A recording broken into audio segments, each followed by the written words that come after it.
వైశాల్యము మరియు ఘనపరిమాణము, శంఖువు యొక్క ఉపరితల వైశాల్యం రెండవ భాగం. పిల్లలు, ఇప్పుడు మనం ఈ ఏటవాలు తలం అంటే వక్రతలం యొక్క వైశాల్యాన్ని కనుక్కోవాలి. నేను ఒక ఆయతం తీసుకుని దాన్ని వృత్తాకారంలో కత్తిరించాను. చూడండి, దాని కేంద్రం 0. ఇప్పుడు ఆ వృత్త పరిధిపై 2 బిందువులు తీసుకున్నాం. అవి బిందువు ఏ మరియు బిందువు బి. అవి దాని పరిధి బయట వైపు ఉన్నాయి. దాని కేంద్రము O. AO మరియు BO బిందువుల్ని కలపాలి. ఈ విధంగా మనం 2 వ్యాసార్థాలు గీస్తాం.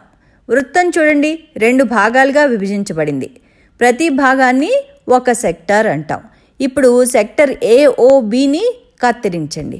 చూడండి, నేను A నుంచి Oకి మరియు B నుంచి Oకి కత్తిరించాను. ఈ విధంగా నేను వృత్తం నుంచి AOB భాగాన్ని తొలగించాను. ఈ తొలగించిన AOB భాగము చిన్న సెక్టార్ అవుతుంది. వదిలేసిన పెద్ద భాగము పెద్ద సెక్టార్ అవుతుంది. చూడండి ఇది ఎలా ఉందో. ఇప్పుడు దీన్ని A మరియు Bలు ఒక చోటకు వచ్చేట్టుగా మడత వేయాలి.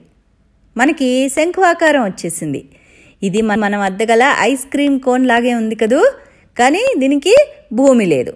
దీనిని బట్టి మనం మిగిలిన వృత్త భాగము లేదా పెద్ద సెక్టర్ యొక్క వైశాల్యం కనుక్కోవడానికి ఏ సూత్రం అయితే ఉపయోగిస్తామో శంఖువు యొక్క ఏటవాలు తలము లేదా వక్రతల వైశాల్యం కనుక్కోవడానికి కూడా అదే సూత్రాన్ని ఉపయోగించవచ్చు. కాగితాన్ని మళ్ళా తెరిచుంచండి. మీరు చూసిన విధంగా ఇక్కడ AO అనేది ఏటవాలు ఎత్తు అవుతుంది. దాన్ని ఇక్కడ సూచించండి. AO అనేది శంఖువు యొక్క ఏటవాలు ఎత్తు అన్నమాట. దీన్నే L అంటాం.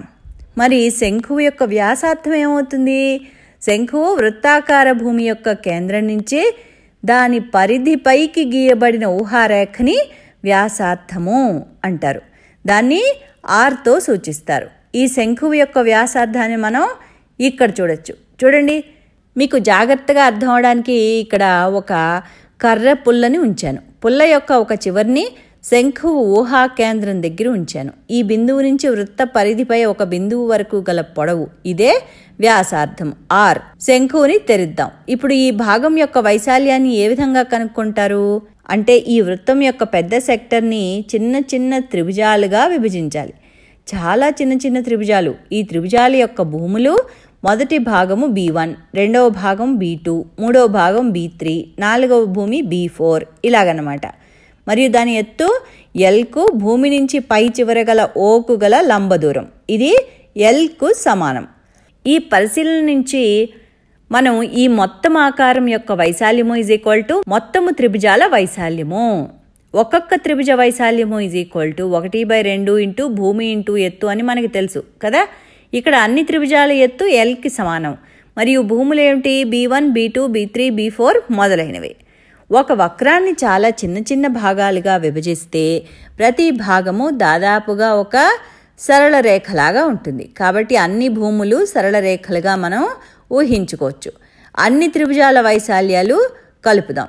1/2 ఇంటూ B1 ఇంటూ L, ఇది మొదటి త్రిభుజ వైశాల్యం, plus 1/2 into B2 into L, ఇది రెండవ త్రిభుజ వైశాల్యం, plus 1/2 into B3 into L, ఇది మూడవ త్రిభుజ వైశాల్యం. ఇలాగనమాట మనం అన్ని త్రిభుజాల వైశాల్యాలు కలిపాం. 1/2 మరియు L అన్నింటిలోనూ ఉన్న ఉమ్మడి భాగాలు, కాబట్టి వాటిని బ్రాకెట్ బయట రాద్దాం.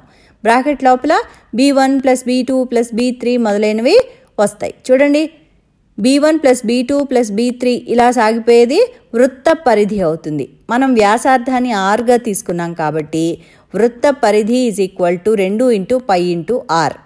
అంటే ఈ వృత్త పరిధి 2πr, 2πr అన్నమాట. కాబట్టి ఈ సమాసాన్ని మనం ఈ విధంగా రాయొచ్చు. 1/2 into L into 2 into π into R.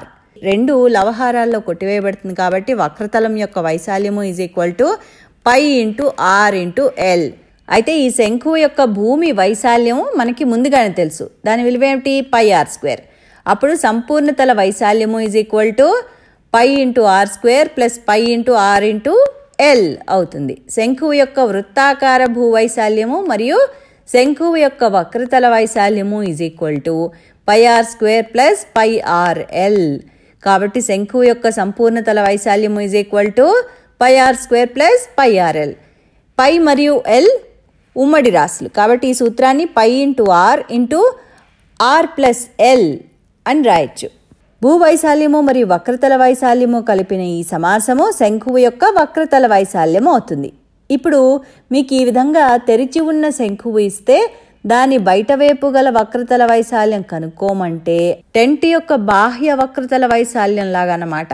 అది ఏమవుతుంది? πrl అవుతుంది. π ఇంటూ r ఇంటూ l. భూవైశాల్యాన్ని ఇక్కడ కలపకూడదు కాబట్టి ఈ ప్రత్యేక శంకువు యొక్క ఉపరితల వైశాల్యము πrl అవుతుంది. మనకి ఈ రకమైన ఘన శంకువు ఇచ్చినప్పుడు దాని సంపూర్ణ తల వైశాల్యము π ఇంటూ r ప్లస్ l అవుతుంది. అర్థమైంది కదా పిల్లలు?